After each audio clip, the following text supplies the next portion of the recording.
Okay, we're trying this a second time here. Chat at all now. Chat.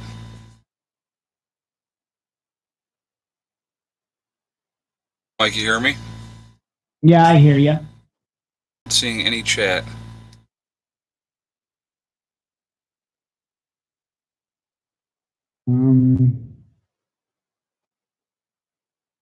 I think it's slow. Oh, there. Loading. Okay, there it goes. Okay. Can you guys hear me now? Okay, they hear me. Okay. All right. So let's try this again. Sorry, guys. Mike, say something so they can see if they hear you. Hello. Can you guys hear Mike okay? Somebody said yes. Okay. You guys hear both of us now, yes? Okay. All right. Okay. Sorry, guys. We were having a little technical difficulties. I don't know what that was all about. So, anyway, so welcome to the show tonight. Tonight I have a guest speaker with me on. We're going to be talking about EMPs, and that would be Mike. And so I will have him jump in here in a second. I just wanted to let everybody know, again, I like to say this in the beginning of these videos, please be respectful of everybody. And, just let's have a cordial engagement with each other. I think that's the best way to do it. So, okay. So, and again, if you have questions, please, all cap locks. We've talked about this before. Anybody that's watched my show knows that. Okay, so anyway, I'm having Mike from the Watchman News on, and we're going to be talking about EMPs. Mike, welcome, and thank you for being part of the show tonight. Well, thank you for letting me come on here and soil your show. Right, thank you. All right, so I'm going to let you go ahead and just jump in here with the EMP stuff. So we're going to talk about what do you see would be the most likely cause of an EMP to happen? Well, honestly, I honestly see a high altitude EMP device, but I honestly, if I was just to be totally candid, I see that coming from our own country before I do any others, but that's just me. So, well, I have to agree with you. I feel the same way. I think that the most likely thing would be our own country doing it for a reset. Yes, because with that one event, they could reset everything they need to, the currency. I mean, you name it, everything. They could also declare martial law. I was just going to say that. Do what? I was just going to say the same thing. They could enact martial law then. Yep. Yep. And all they got to do is say, we're under martial law. We need to collect all the weapons. We need to collect all, if you've got over so many days of food, it's a mess. Right. So that being said, as far as an EMP, what do you think is going to happen as far once they do that? Let's say it is our government that does the EMP type of situation. What do you think is going to be basically within the first 24 hours or something like that? What's that going to be like? Well, I tell you what, the first 24 hours is going to be a very large realization for a lot of people. I think there's a lot of people that aren't going to quite grasp the magnitude of what it is. I think a lot of people will have figured out that it isn't any type of normal power outage or anything like that.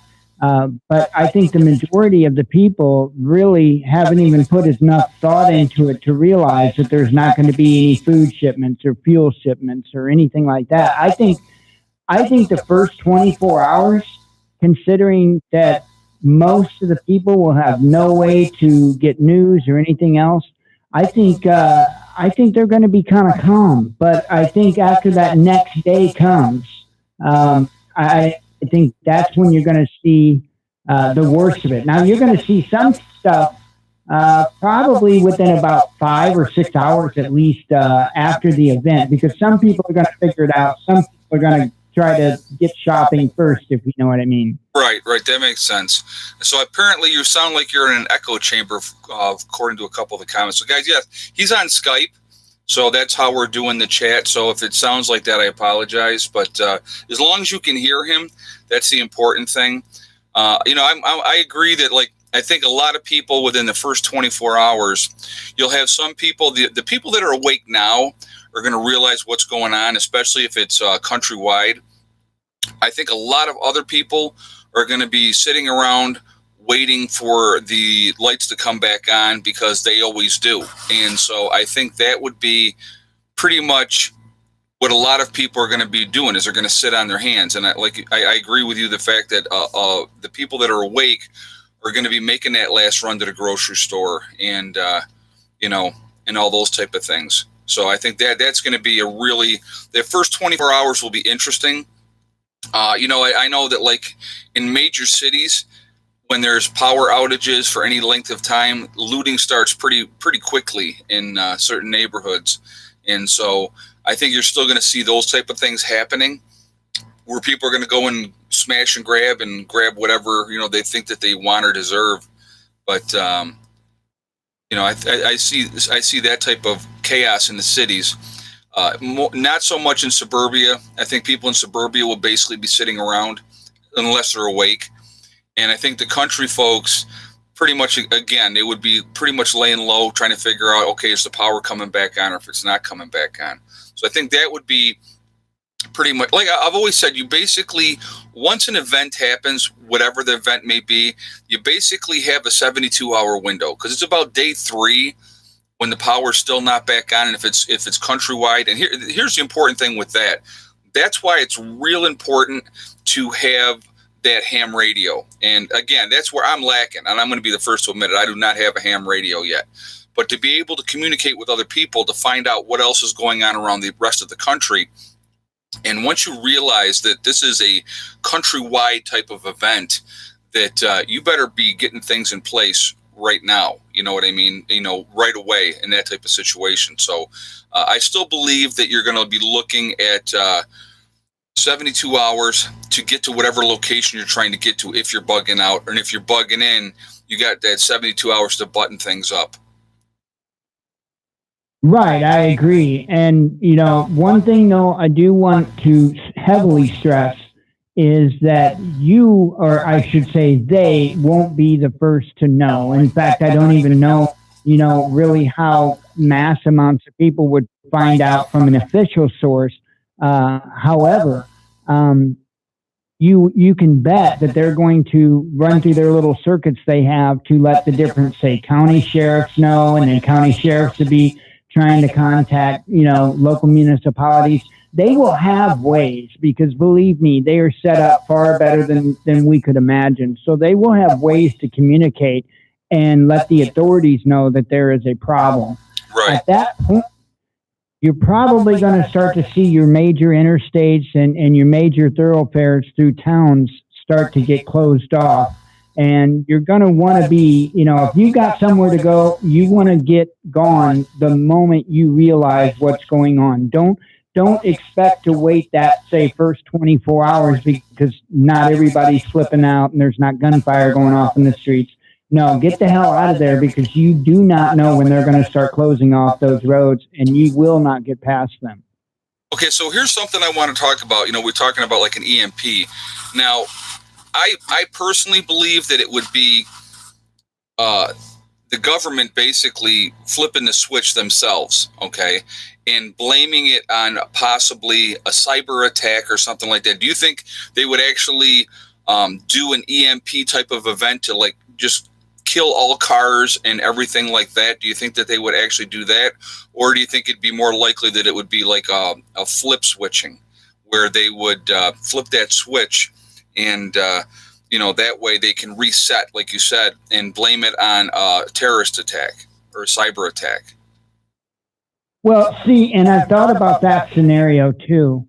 The problem is I don't think that would be quite enough to bring us down to a point to where they could get away with, say, taking firearms and stuff like that. And the reason why I say that is because there are several things that will keep going, at least in the meantime. And that'd be like your cell phone towers because they have battery backup. Of course, people's batteries, if it was a cyber attack, people would still have the batteries on their phones. So it's not like their phones would just die or anything like that. Right. Plus there's, you know, different ways of charging your batteries or whatnot. So there would be still a lot of time for a lot of communication. If it was our own government, tactically, it wouldn't be a good move for them to allow us to still have any kind of communication. Communications, So right. I think, what's that? Yeah, that makes a lot of sense. If they're going to do it, they're going to do it all the way. And if you do an EMP, event, but see, now here's the problem with that I would have with that type of a situation if it was our own government doing it. If our own government unleashed an EMP on us, what happens to places like China and Russia that wouldn't have that EMP happen? An EMP would fry everything, here, but then they would still be all set and good. Hey, Merry Christmas. Thank you very much. Well, I think that other countries, it depends on how high this goes up, because I could see a one world order aspect of it, which is what I more likely see. And I think if that were the case, if it was perpetrated by those powers to be, I think you would see places like Russia and China coming in to provide aid, humanitarian aid. Oh, coming in like with the olive branch, supposedly to help. Right. But it would actually be a one world. But I'm not quite sure that China and Russia are in tune with that one world. I don't think that they are. It's just my opinion. So basically, if they were going to do an event like that, they would basically have to unleash EMPs pretty much everywhere across Europe and stuff as well. Or do you think that they would just hit us? That or not, or if they would maybe initially do that. Bringing the globe into it is probably not in their best interest. I see what you're saying. Right now as it is, you've already got so many different nations that don't trust us as far as they can throw us, our government that is, because of all the false flag type of stuff, because of these endless, mindless wars that's been going on since, the beginning of time. Right. Oh my God. Well, pretty much, yeah. We've been playing the world police nonstop. Right. So, yeah, I know. We got our fingers. Go ahead. I'm sorry. Oh, I'm sorry. I was going to say, I'm not saying that if Russia or China, if we saw them here or we saw them, airdropping goods or something like that, I'm not necessarily saying they would be or wouldn't be our enemy. It's really honestly hard to say at this point, because they may honestly be trying to help the people. Right. Well, that makes sense. But it would definitely reset and make China the number one world power if they did an EMP here. Well, yeah, and that's the issue that I don't understand, because it's China and Russia that's buying up all the gold. So right. if there is, a full collapse, especially of the global economy, they would probably come out on top with that.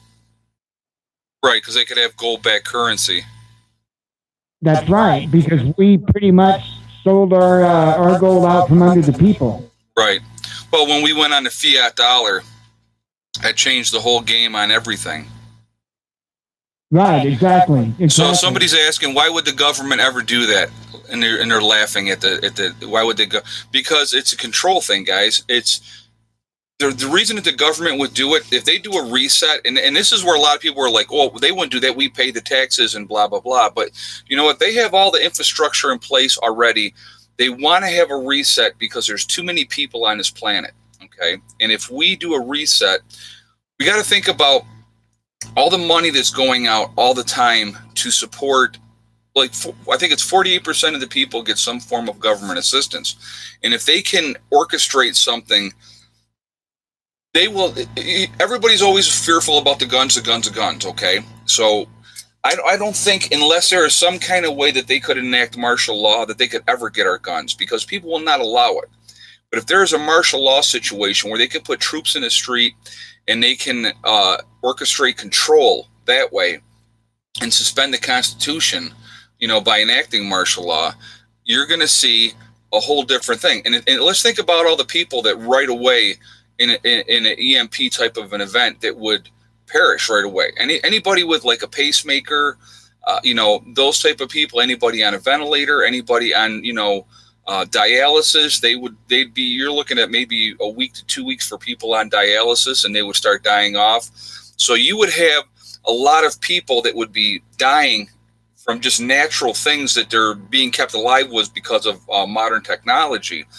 And, somebody said even the nursing homes, EMP hits, guys, people are not going to be going to work. So now you're talking about these nursing homes where the casualty rate would be probably better than 95%. And the only reason that other 5% would survive is because their family members might come in and get them. That's it. Other than that, it would be 100% in a nursing home, because if people are not there to take care of these people, they're done. I mean, that sounds terrible, and so that's why they want to do a reset. There's too many people living off of the system, and if they can reset everything, and I've talked about this a little bit, offering sanctuary in certain spots, certain cities, they will get the power back up right away. And then they're going to offer help in those type of situations, and people will go. Yep. I do want to. Oh, Thomas, thank you very much. I want to clear up another thing. Let's see. Thomas. The Carrington event type of event, that absolutely could happen again. That event that happened, and it fried everything back then. That was from a solar flare off of the sun.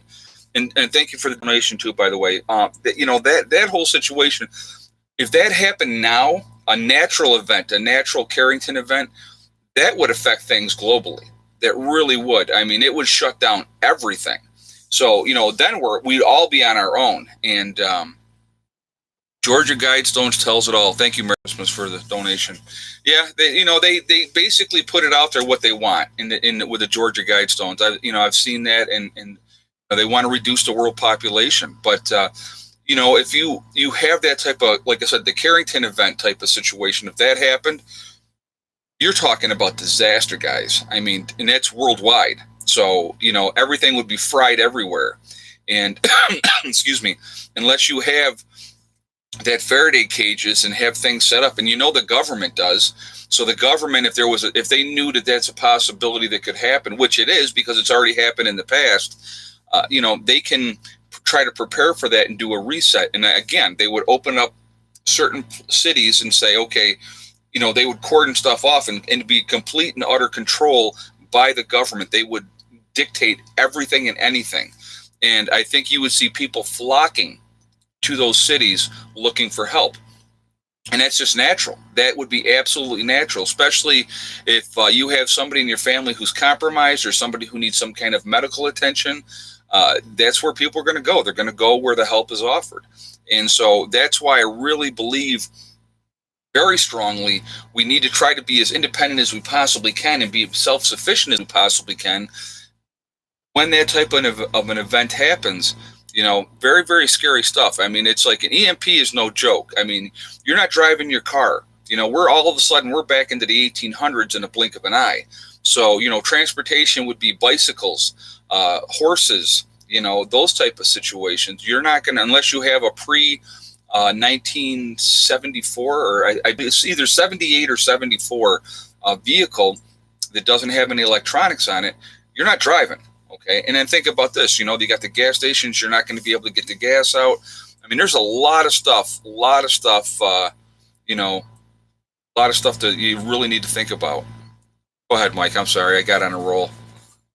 Oh, that's okay. And there are a couple of things that really need clarified. One of those things is there are individuals out there that believe that that nothing essentially will happen, that your mobile devices will be fine, that your vehicles will be fine, and that they did a test in 2014. And I know all about this test, trust me. Okay. But I want to Yes, I all want computer to chips will be bring fried. some reality to this. In 1962, I believe it was, over Hawaii, they did an EMP test. Now, this EMP wasn't even one of the real high energy EMPs. This was just one of the first EMP weapons. Okay. And it was so strong that even at that even some of the vacuum tubes didn't make it. It blew transformers out. It blew, and there is no dispute about whether it would blow transformers out. I want to say that. Right. But they are disputing about the smaller electronics in vehicles. Now, let me explain something to you. If you can blow out a vacuum tube from a very small EMP, then you are definitely going to blow out what they call semiconductors. Okay? Hold on one second, Mike. I want to address this question real quick. Somebody just made. Thank you for the donation too, by the way. They're talking about converting a storage shed into a pantry. Real good idea. Insulate it very well, and you can use it for that. You just don't. The one thing you don't want to put in there would be like canned goods. Canned goods can't take the extreme weather change, so they need to be in some place that's more regulated. Okay, I'm sorry, Mike. Go ahead. Oh, that's okay. All right. So anyway, I just want people to not rely on that study, because I have a lot of questions about that, especially with the military, declassified military data from back in the 60s. So you're talking about microvolts, volts, and millivolts when you talk about these electronics here. Literally, if you have a little bit of a static charge on your finger, and you discharge on, say, a processor, okay, or any other type of semiconductor like a transistor or even a diode, which isn't technically a semiconductor, but it is an extremely low voltage device in most cases, unless it's some huge giant diode. But Christina, I want to address this real quick. She said, would nursing home patients become homeless? Most of them would be dead, Christina. They would not make it because they're so reliant on people to take care of them. Most of them would not make it. So, I'm sorry. Go ahead, Mike. Well, and just to add more comment to that, you're talking about total loss of power. So if they've got generators, after they run out of fuel in their generators, but if they have generators, if the EMP hits, they're not going to work either. No, some of the real old stuff, the old military stuff would, but they would have newer stuff. You're right. But regardless, like summer or winter, if it's extreme, either way, hot or cold, that's probably going to take them out before anything else, to be honest, because their bodies can't handle it. Am I correct? You are correct. Older people cannot handle the cold. I mean, older people, you're talking people in their 70s and stuff like that. I mean, it could be 75 degrees and they're cold. So, I mean, if you think if it's wintertime and there's nobody there to help them, number one, like I said, the loss of life in the nursing homes alone would be catastrophic, unless their family members came and got them out. But think of, again, how far away are the family members from the nursing home, number one? Number two, if an EMP event happens, they're not driving there. So if they're going to go get their loved one, how are they going to do it? So those are things to think about. And, it's like, and I want to reiterate this too, guys. When an EMP event happens, nothing will work. Nothing. Everything is going to be fried. Okay. Any kind of electronics that you have, from your cell phones to your laptops, you're not going to be getting on the internet. None of these things. Your car's not going to work. Your generator's not going to work.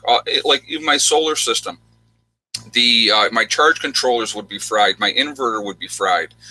So having backups of these things and having a Faraday cage to put things in. And if you don't know what a Faraday cage is, just look it up online. But you want to make it a decent size one if you can, to be able to put supplies in there that you could reuse after that type of event. And again, I've talked about this a little bit. After an EMP event, you don't want to pull that stuff out right away and hook it right up right away. You're going to want to wait 2 months before you do any of that. And you're going to say, well, Prep Nurse 1, why would you do that? Why wouldn't you pull that stuff out and get yourself right back online right away? Because most people are not going to have that backup system in place. So you don't want to stand out. You don't want to be that beacon that has the lights on and everything in your place is working when nobody else is, okay? You don't want to make yourself that target. You want to appear to be in just a desolate situation that everybody else is in. Low key, guys, that's the whole thing. Military vehicles are not designed to survive an EMP. James White. Thank you very much for the donation too, James. And you're right, they're not.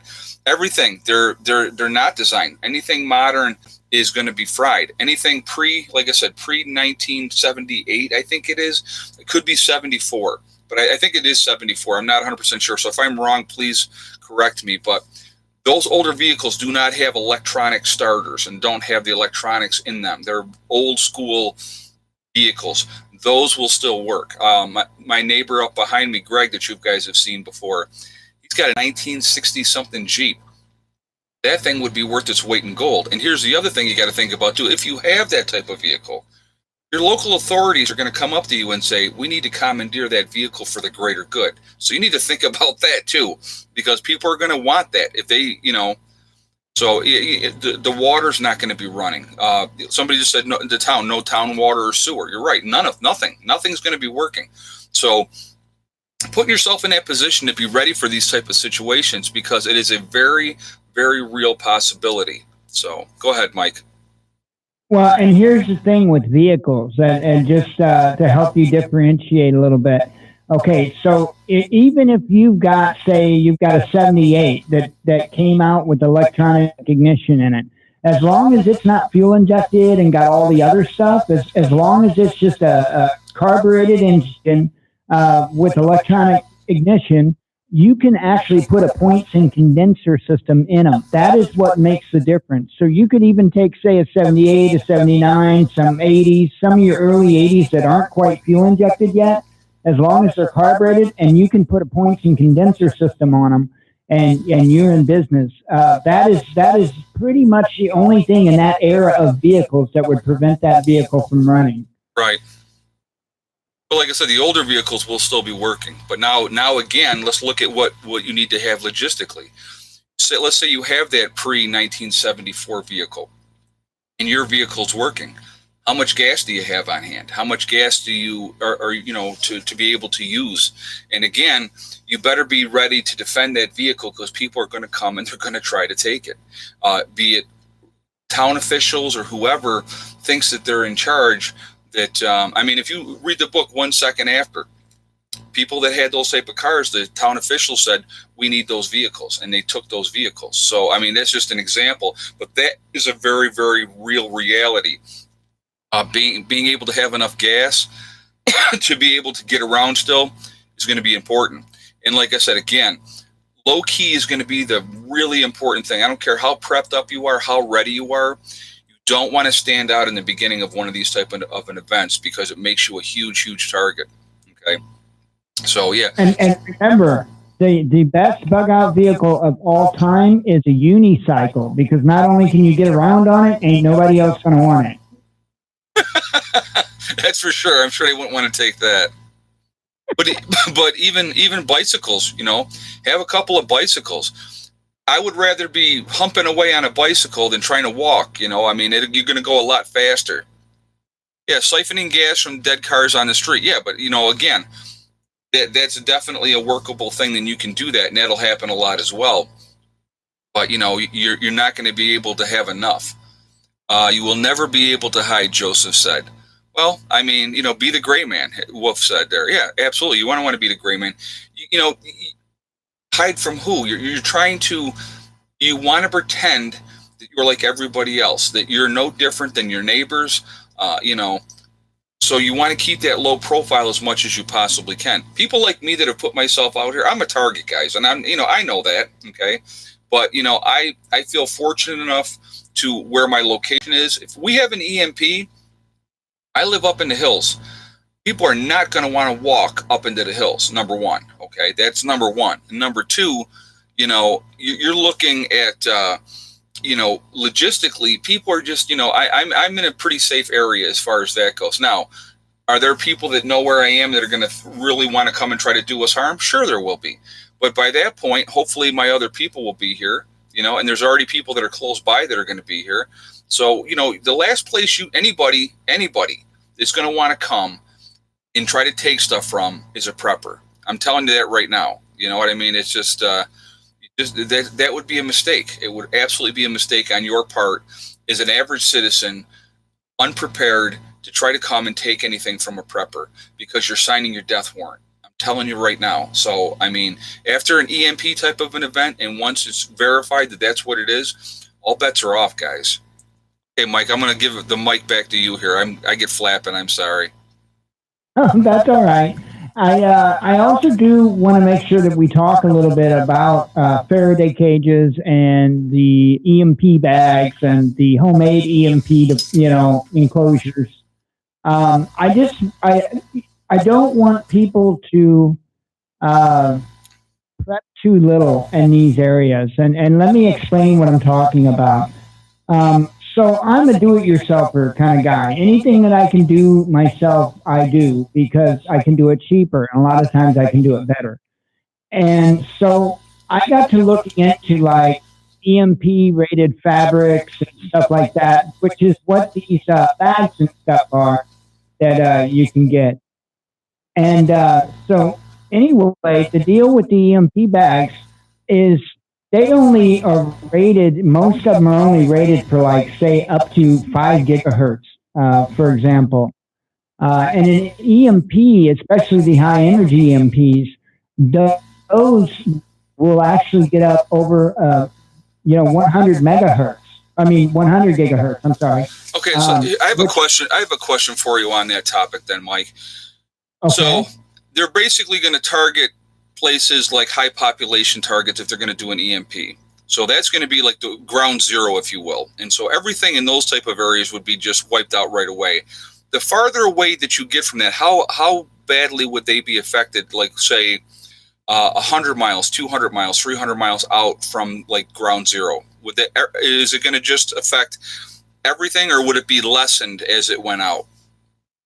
Well, now that's the good news. What I was talking about was bad news, which would be anybody that was like directly under where it went off. You would be getting full force of that. And I don't know that your standard designs for Faraday cages and standard designs for the Faraday bags, I don't know that they would be sufficient. In fact, I think otherwise. And I'm talking about your most common designs. Okay. However, as you go out, there are a number of things that are going to affect that frequency. It is, after all, essentially a radio frequency. So everything from cloud cover to humidity to you name it, there will be effects on that pulse that comes out. Okay. So although if you get hit like ground zero, technically is what I'm calling it anyway. Right. If you get hit like that, yeah, you might want to have an enclosure with lead, for instance. Lead is a safe bet.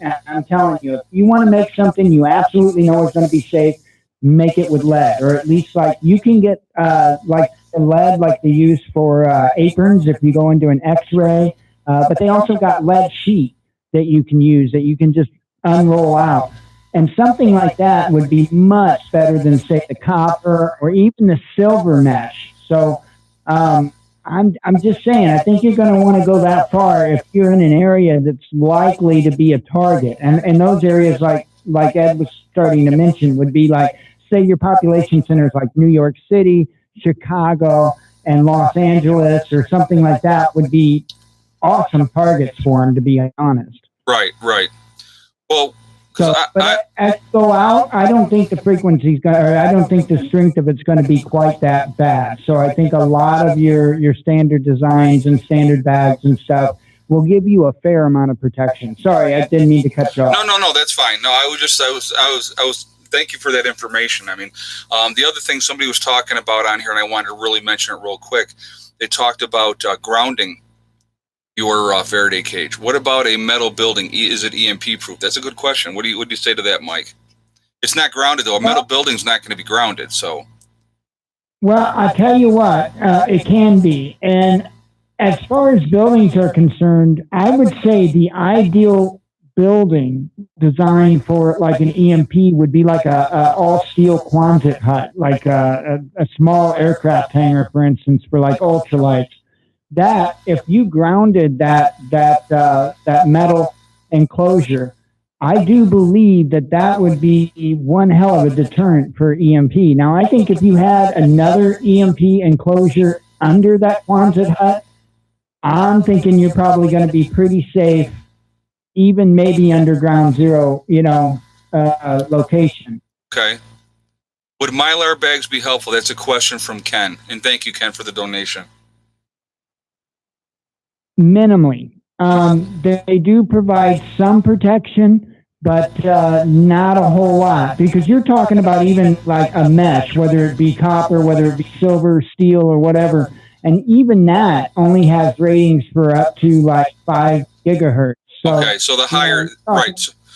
So the closer you are to where they let off the EMP, like New York City for me, I'm looking, it's over a 6-hour drive for me to go to New York City. So, it's several hundred miles. I'm probably looking at about better than 300 miles from like a New York City. So if they like let it off in New York City, how effective would it be, do you think, in my area? Well, I'm just going to make a guess here, because that is pure. This is purely speculatory on my part, but okay. I would say you would probably suffer about half the capability of the device. I would say that would be my best guess. So I think if you done a room very well and really tied up the loose ends, pun intended. Right. I think that it would do sufficiently well. I really do. But like, again, one thing I want to tell people too. So somebody had another question here I want to mention in a second. Having these things grounded, people really need to realize they need to have things grounded. I think, like I said, actually survival prepping 101, just cities will not be safe. Absolutely not. That would be your worst place that you could possibly be. I've talked about that before. I lived in suburbia, and the way people treated each other in suburbia, and then when I moved out to the country, the mindset alone is completely different in the country. And one example I always give, which blows me away all the time, is when I moved out to the country and we would go into town, and we would stop and we'd go to cross the street, and people would just stop their cars and wave you across.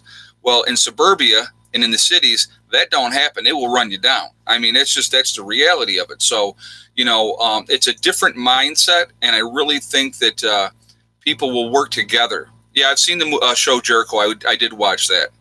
And like I said, I think that that's how it would have to be. You would have to try to lock your towns down. Towns are going to get locked down. Out away from the cities are going to be a freaking nightmare. Small towns in America, across America, will lock down, and that's what they're going to take care of. They're going to take care of their own. And that, I think you're going to see a lot of that. A lot of questions on here, people asking about prisoners, what's going to happen to prisoners. If there's an event like that, it's hard to say what the guards are going to do. I mean, a lot of guards are going to worry about their own families first. They're not going to care about the prisoners. So, I really, the electronic prison locks use spring locks, electronic to unlock. Yeah, so if they're locked in their cells when an EMP event happens, there's no way to get them out. They're not going to get out, so they would die in place. If that's the case. So, I mean, it depends. Some of them may get out, some of them may get away. But yeah, you got to think about that. And I'm going to tell you what, the cops and the prison guards, they're not going to care. They're not going to care about prisoners. They're going to think about their own families, and they're going to focus on that first. So, I think that if the prisoners can get out, I think that they will, which would add more chaos, depending on the level of what they were. Your supermax prisons where they're locked in 23 hours a day, I think those guys are done, because if they can't get out of their cell, they're done. Oh, I agree. And I would say I do want to recommend this. I don't want to forget about this. if you get the chance, please read the books. Let's see, The Borrowed World from Franklin Horton. My favorite is from A American. It's the Survivalist series. And then William Fortune has the 1 Second After trilogy. And those will help you understand all the aspects of what is going to happen, the EMP itself and the after effects in society. They're incredible reads, and they will help you prepare mentally and in some cases knowledgeably on what to do. But and I just saw somebody had put up here, would we get warnings for an EMP? And there's not going to be any warning. It's just it would just be, James said no EMP warning signs. No, there wouldn't be any. It would just be 1 minute everything's working, then the next minute everything all of a sudden just goes out, and people are like going, "What happened?" And again, that's why I really think communication is going to be so important in the beginning, because is it a local event? Is it a statewide event, or is it a countrywide event? So with having, those type of things in a Faraday cage, if you have, you have your ham radio in that Faraday cage, and you can pull that out and, then like just pull that out and then try to communicate, find out what's going on. I would rather know as soon as possible, because then I know what I have to do as far as protecting my family, protecting my group, and stuff like that. And, the biggest thing, guys, and I've talked about this a lot, with an EMP or any other kind of an event, having a game plan in place ahead of time with your family. A lot of people will be at work. A lot of kids will be in school. Do your kids know? Like I talk to my daughter about this a lot, and I'd say to her, I will not be coming to get you, so you need to get home. So she knows that already. She's not going to sit, like if she's at college, she's not going to sit in the dorm and go, well, my dad's coming, he'll come and get me, because I'm not. Okay. So I will have her set up with enough things in place that she can make her way home. Now, is that dangerous? Absolutely, it's going to be dangerous. Okay. But the thing is, she's got a good head on her shoulder. She's smart. And as soon as she sees whatever signs are going down, she's going to be on a road ASAP. I don't care if it's nighttime, daytime, whatever. She's going to get home. And that's what people, really need to focus on, is having a game plan and being ready as much as you possibly can be. Right, I agree. And I want to respond to Texas Rob there that said that airplanes would glide down. I don't believe that all airplanes have a manual system to control the planes. So those particular planes that were the fly-by-wire planes, they would fall out of the sky. Yeah, because they're electronically guided. A lot of times they put those planes on autopilot, and with all the electronics, if they can't control everything, they would. I agree with that. They would fall out of the sky. I like what Brian Moore has to say. He goes, you rely on your God and I'll rely on my rifle. Sorry, but you know what? I agree with that 100%.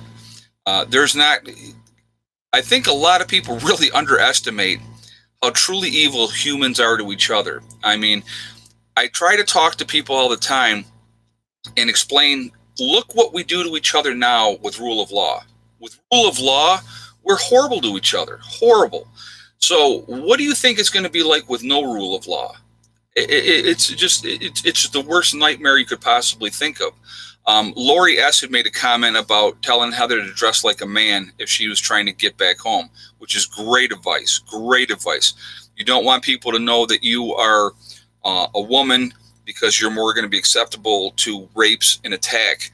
But if you look like a man, you may not have to be. You know what I mean? And Ed, if I were you, I would dress like a woman, like pink tutu. Nobody will want to have anything to do with you. That would scare them away. Yes, I'll get some like 6-inch stilettos, wear a tutu, stand out in my yard. They'll run away.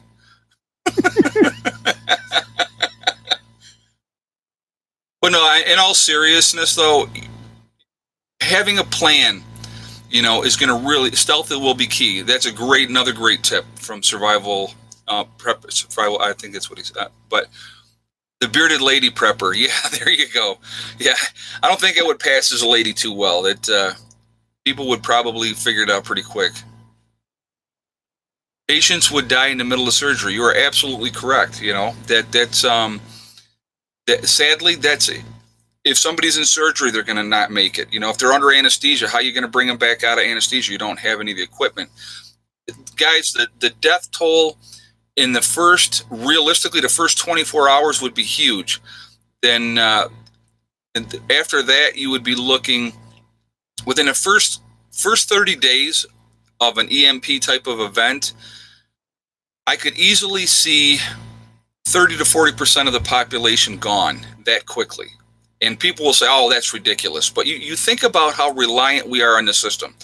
Think about the morbidly obese people that can't even get out of their rooms without being out of breath. I mean, and I'm not trying to make fun of morbidly obese people. I'm just using that as an example. They're not going to have the access to food. They're not going to make it. They are not going to make it, okay? Also, you know, anybody, like I said, if somebody has a pacemaker, now that's not working, that's it, lights out, guys. It'll be just like that, you know.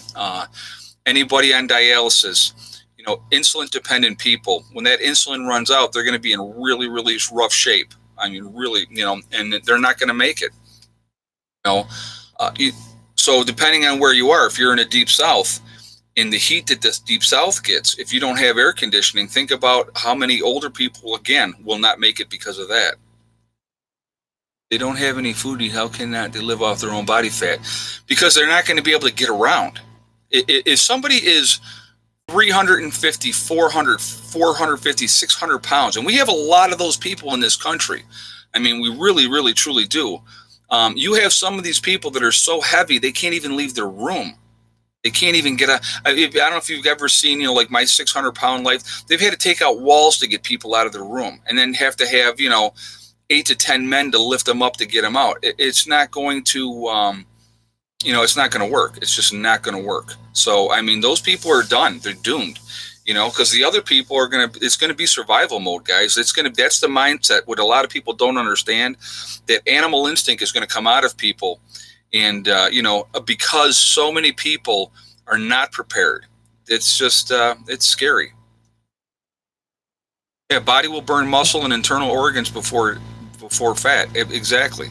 So, you know, you go without food for 2-3 days, your mindset is going to change, and it becomes more animalistic at that point, and you're only going to be thinking of food. Corey, thank you very much. The first few weeks will be a horrible, because all the drug addicts, they'll be pillaging groups searching for fixes. You know what? The first couple weeks, the drug addicts, I mean, they won't last long in the big scope of things, to be honest with you. But you're right. Drug addicts will be out in droves doing anything and everything they can to get their fix. And so that's, I mean, there's another danger. So, I mean, again, you will need to really paychecks. What about renters? If an EMP hits, guys, don't worry about paying a rent no more, because there's not going to be people to collect it. I wouldn't even worry about that. That's the least of your problems, is worrying about rent. You know, EMP events, all bets are off. All debt has been settled at that point. Everything changes. The whole gamut changes. You know, act like a drug, you know, and will mess with you. Yeah, they'll probably shoot you, James. That's what they would probably do. Again, low profile. Yeah, alcoholics will die from the DTs. You got people that have to have that, you know, beer or whiskey or whatever it is every day. And if they don't have it, they can die from withdrawal. You know, your heroin addicts, you know, think about how horrible it's going to be for them. And we got a lot of heroin addicts in this country. You know, people on fentanyl and those type of things. They're going to go nuts, guys. Here's another thing to think about, too. Anybody on psychotropic meds, you know, your schizophrenics and those type of people, they're not getting their meds. They're going to be off the rails. So a lot of scary things to worry about. Oh, I agree. And Susan was saying I was going to add more about Faraday cages. Yeah, I'm sorry. Go ahead. I'll do that. Okay. There's some primary things to remember. The most protection that you can do is the best. Now, although I said earlier that Mylar offers a minimal protection, still, I urge people to put their items in Mylar bags. And then if you want to put it in a Mylar, okay, here's what I would do. I would take, say, your electronic item, and I Thank would you for wrap the it in donation bubble typo. wrap. They asked about, I'm sorry, I don't mean to interrupt you, Mike, but they asked EMPs after a nuclear power station. How would that be? They want to know. Here's the thing with nuclear power stations. They would probably be okay right in the beginning, but the issue would come in when their backup generators ran out of fuel, because they have systems that are EMP hardened, pardon me, that would keep them going. But eventually they're going to run out of fuel, and when they do, those pumps are going to quit running, and you're going to have meltdowns. I don't think that they have any way really to prevent this, other than I do know that they do at least intend on sending out fuel trucks, which are, again, they're diesel trucks, and they don't have the electronics, so they'll be able to transport the fuel. My concern is whether or not they're going to be able to make it. So there are contingency plans in place, Okay. but necessarily pulling that off could be a totally different task. Because if you've got a running vehicle, especially if you've got a running vehicle hauling a tanker of fuel, good luck getting to your destination. Right. I agree. No, that makes a lot of sense. So unfortunately, greed is what's going to hurt there, because people won't understand if they're not in the path of the. Unfortunately, if they're not in the path of the danger, they're not going to really care. But back to Faraday cages, layer. So like if you even want to use 2 or 3 layers of Mylar bag and bubble wrap, for instance, do that, and then try to have some type of a steel container. It would be best if you had some type of a mesh or whatever. And remember, there needs to be, in between each one of these layers are conductors. You want to have an insulator, so some type of a foam or something like that won't conduct electricity. And then what you want to do is all of these conductive layers, aside from the Mylar, of course, you want to connect them together and ground them. Okay, all of those layers, because all of those layers is going to add you, it's going to cut down on the amount of decibels of that. It would be measured in decibels, but it's going to cut down on that actually gets into your electronic devices. So it's a pretty complicated, it's not like a microwave, it's not like any type of radiation. It's kind of almost like a hybrid between static electricity and lightning, essentially. Dale asked on here, what about a gun safe? How well would that be? And I'm sorry, so I don't sound like a moron. It would be like lightning, static electricity, and a radio wafer. Sorry. Now, what was the question about? I'm trying to find it again. He was asking, would a gun safe work to use that as like a Faraday cage? A gun safe would make an excellent layer if you took like the metal tape for like duct work, right, and tape up the opening. But again, don't use that as your only layer of protection. You want to have layers on the inside of that gun safe, and if you can, in the room on the outside, if you can. Like I said before, lead is a really safe bet. You're gonna block a lot more out with lead than you will anything else. So if you're making a Faraday cage, what layer of lead do you think would be the best for people to put in? Well, when you're asking that, exactly which layer do you think should be? The thickness that the lead should be. If like I'm a person that's never done any of this before, and I decide, okay, I want to use lead for my Faraday cage. What thickness would you recommend for that?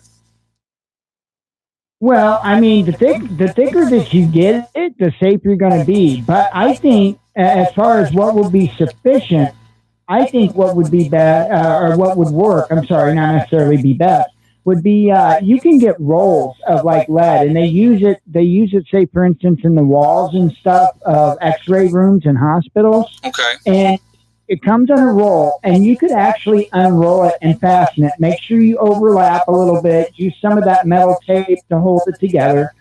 You want to do everything you can to try to seal that completely up. And even if you get Mike, I don't mean to interrupt, but there's a great question on here. Tim asked, will an EMP affect the compass? Yes. I don't know about permanent effects on the compass. I don't know if it would be quite enough to damage the compass to work incorrectly. But I will say this. The old trick, you know how to make a compass, a simple compass, even with a straight pin. Right. If you find that your compass is no longer reliable, you could make your own makeshift compass with a cork or a piece of styrofoam and a straight hit, but it's not going to be perfect, and I get that. But that's also a big indicator to you as to the damage that's done. It's a good way to test how strong it was. In other words, the reason you'd want to know that information is you'd want to know whether or not the rest of the country was necessarily in the same boat as you. And if it's powerful enough to screw up a compass permanently, I would say that at least that's a clear sign that at least a third of the nation is without electricity and electronics. Okay, so somebody else had asked in here, and I want to bring this up real quick and get your advice on this. They said, how big of an EMP would it be to affect the whole country, or would they set off several different ones in different parts of the country? What is your thought on that as far as an EMP would be? Well, considering that an EMP is more or less like a line-of-sight weapon, if you set one EMP off, for instance, over the center of the U.S., you would probably take down the power grid throughout the entire country. However, people and their vehicles and personal electronics, say like on the West Coast and the East Coast, those vehicles and those electronics would still work. Says Tanner Chop is spewing anti-Semitism. So would one of my moderators block him, please? Somebody just said that. So we're not going to have anti-Semitism or anti-anything on here against people. It's not necessary, and I'm not going to tolerate it. I'm sorry. Go ahead, Mike. Oh, that's okay. Actually, I was kind of looking for Tanner. What? Tanner Chop. Okay. Give me 1 second. I'll clip him. Okay, he's gone. Now say that. Ask me again. I'm sorry. Oh, but like with the EM, well, you pretty much answered it. If they put one in the central of the country, so that's the thing. I think if they take out the power grid alone with an EMP, we're in really, really big trouble. Okay, really, really big trouble. And so, people need to realize that it's going to affect everybody. Okay. And, it's just, somebody just said here, thank you for blocking the anti-Semite. Guys, here's the thing is, and I talk about this in the beginning of every one of my videos. I always say, please be respectful of everybody. I'm not anti-anybody. If you are a human being, and if you treat me decently, I'm going to treat you decently. I don't care what religion you are. I don't care what color you are. Okay. If you're a decent human being, Thomas Turner, thank you very much. Mike, don't think an EMP is the only precursor to something else coming. What do you think about that, Mike? Don't you think an EMP is the only precursor? I think it would be in combination. I'm sorry. Go ahead, Mike. You answer that. Okay, I think that is all it is the beginning. We had talked earlier about firearms being confiscated. Right. And I had mentioned how, I see an EMP versus a cyber attack. And the reason why is because those weapons are a very, very important part of their little game, if you shall. And so they're going to have to cause mass confusion. They're going to have to cause a lack of communication. Because if they would go in, okay, let's say they would just go in and try to take people's firearms and they shut off the power grid, then you would have people that would still be contacting one another. And believe me, individuals were mobilized. Right. They need that confusion and they need that excuse. And so it's just going to kick it off. And then it was asked earlier about, Russia and China. I can't say whether they would be friend or foe. They may very well try to invade. I mean, we've really screwed over these countries. Right. Oh, you're right. I agree with you. And EMP, then another one a couple of weeks later, somebody wrote that in here. And I think that that's real important, that people need to remember that too, that's going to be a real possibility as well. And that's why I said you don't bring your stuff out right away. I would wait at least 2 months before I brought my electronics out, other than like the ham radio in the beginning. But after you use that ham radio, I would put it right back in the Faraday cage, because, I believe that there would be a second EMP, because they know that people have things in place, and they would wait that 2 months and then they would hit us again. So anyway, guys, it's like we ran over here, which is fine. I ran over because we got a late start on this because of the sound problems we had, but we're already an hour into this now. So first of all, I want to thank Mike from the Watchman News. So go check out his channel over there and check him out. He does a show every single day. And what do you run, a 4-hour show, Mike? Is that what it is? Yeah, Monday through Friday. It's 4 to 8 p.m. Central Standard Time, Monday through Friday. Okay, so guys, go ahead and check that out. 6 days a week, he's running the show. Go over and show him some love. He's a good guy, he really is. He whines a little bit, but we get him. I'm only kidding. He's a good guy. So anyway, guys, I like to end all my shows the same way. And thank you, too, for bearing with us with the sound problems in the beginning of this. But remember, guys, we are all in this together, okay? Really important to remember. And I think a lot of people lose sight of that. So I think that that's really important that people remember that we are all in this together. Remember, guys, hug and kiss the ones you love. Tell them every single day. I had somebody wrote me today, and they were talking about that their husband had stage 4 cancer, and how important it was to remember that, to tell that, because we never know how short our time is. So to tell people how you feel and how you care about them, it's really important. And again, guys, remember STD. STD is the best. Thank you very much, Rob, for the donation. I appreciate that. One step at a time, one thing at a time, and one day at a time. People, if you have that mindset and you work at things methodically, I'm talking into the mic here. I'm sorry, I should be looking at the camera. If you do it that way, you can accomplish anything, and the only one that's going to stop you is you, and that's the important thing to remember. So, guys, listen. I hope everybody has a great night. Again, thank you, Mike from the Watchman News, for being here. Go check out his channel, give him some love, and so I will talk to you guys tomorrow. Have a great day. Prepper Nurse 1 out for now.